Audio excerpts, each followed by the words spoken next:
வணக்கம். இரவு நேர பிரதான செய்திகளின் ஊடாக நர்மதா சிறையில். முதலில் தலைப்பு செய்திகள். அத்தியாவசிய பொருட்களின் விலை அதிகரிப்பு, அமைச்சர் வெளியிட்ட அறிவிப்பு. லங்கா IOC எரிபொருள் விலைகள் அதிகரிப்பு. ஈரானுக்கு ஆயுதங்கள் வழங்கும் நாடுகள் மீது 50% வரி, இன்றும் அதிரடி அறிவிப்பு. இனி விரிவான செய்திகள். பண்டிகை காலத்தில் அத்தியாவசிய பொருட்களின் விலைகள் அதிகரிக்கப்பட மாட்டாது என வர்த்தக மற்றும் உணவு பாதுகாப்பு அமைச்சர் வசந்த சமரசிங்க தெரிவித்துள்ளார். நாடாளுமன்ற அமர்வில் கலந்து கொண்டு உரையாற்றும் போதே அவர் இதனை தெரிவித்துள்ளார். மத்திய கிழக்கு மோதல் நிலைமைகளினால் தேசிய மட்டத்தில் எரிபொருள் உட்பட அத்தியாவசிய பொருட்களின் விநியோகத்தில் பாதிப்பு ஏற்பட்டுள்ளது என்பதை மக்கள் நன்கு அறிந்துள்ள போதிலும் எதிர்க்கட்சிகளே அதனை அறியவில்லை என்றும் அவர் குறிப்பிட்டுள்ளார். இந்த நிலையில் அத்தியாவசிய உணவுப் பொருட்கள் உற்பத்தியாளர்களுடன் பேச்சுவார்த்தைகளை நடத்தியுள்ளதாகவும் அமைச்சர் தெரிவித்துள்ளார். அதற்கமைய கோதுமை மா உட்பட இனிப்பு உணவுப் பொருட்களின் விலைகளை அதிகரிக்கப் போவதில்லை என்று உற்பத்தியாளர்கள் உறுதியளித்துள்ளதாகவும் அமைச்சர் குறிப்பிட்டுள்ளார்.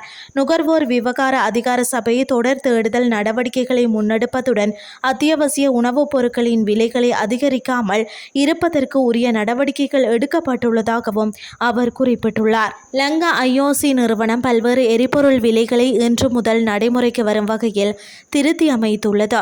அதன்படி டீசல் வகைகளின் விலைகள் அதிகரிக்கப்பட்டுள்ளதாக அந்த நிறுவனம் அறிவித்துள்ளது. அந்த வகையில் லங்கா சூப்பர் டீசலின் விலை 18 ரூபாயால் உயர்த்தப்பட்ட 1 லிட்டரின் புதிய விலை 600 ரூபாயாக நிர்ணயிக்கப்பட்டுள்ளது. அத்துடன் எக்ஸ்ட்ரா மைல் 590 ரூபாயாகவும், எக்ஸ்ட்ரா பிரீமியம் பெட்ரோல் 465 ரூபாயாகவும், எக்ஸ்ட்ரா கிரீன் டீசல் 620 ரூபாயாகவும் அதிகரிக்கப்பட்டுள்ளது. ஏனைய எரிபொருள் வகைகளின் விலைகளில் மாற்றங்கள் எதுவும் செய்யப்படவில்லை என லங்கா IOC நிறுவனம் மேலும் தெரிவித்துள்ளது. இந்த நிலையில் லங்கா ஒட்டோ டீசல் 382 ரூபாயாகவும், ஒக்டேன் 95 வகை பெட்ரோல் 455 ரூபாயாகவும், ஒக்டேன் 92 பெட்ரோல் 398 ரூபாயாகவும், லங்கா மண்ணெண்ணெய் 255 ரூபாய் என அறிவிக்கப்பட்டுள்ளமை குறிப்பிடத்தக்கது. இனி வெளிநாட்டு செய்திகள்.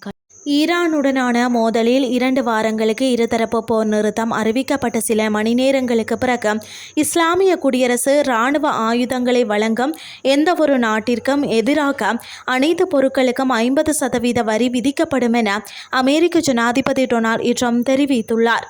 தனது ட்ரூத் சோசியல் தளத்தில் பதிவிட்ட ஒரு பதிவில் இந்த நடவடிக்கை உடனடியாக அமலுக்கு வரும் என்றும் விலக்குகள் அல்லது விதிவிலக்குகள் எதுவும் இருக்காது என்றும் ட்ரம்ப் குறிப்பிட்டார். இந்த ஒப்பந்தத்தின் ஒரு பகுதியாக யுரேனியம் செறிவூட்டும் திட்டத்தை நிறுத்த இஸ்லாமிய குடியரசு ஒப்புக்கொண்டுள்ளதாக ட்ரம்ப் முன்னதாக கூறியிருந்தார். மேலும் ஈரான் மீது வரி மற்றும் தடைகளை தளர்த்துவது குறித்து பேச்சுவார்த்தைகள் நடைபெற்று வருவதாகவும் அவர் தெரிவித்திருந்தார். ட்ரூத் சோசியல் தளத்தில் மற்றொரு பதிவில் ஈரானின் மிகவும் பயனுள்ள ஆட்சி மாற்றம் ஏற்பட்டதை தொடர்ந்து அமெரிக்கா ஈரானுடன் நெருக்கமாக பணியாற்றும் என்றும் ட்ரம்ப் குறிப்பிட்டார்.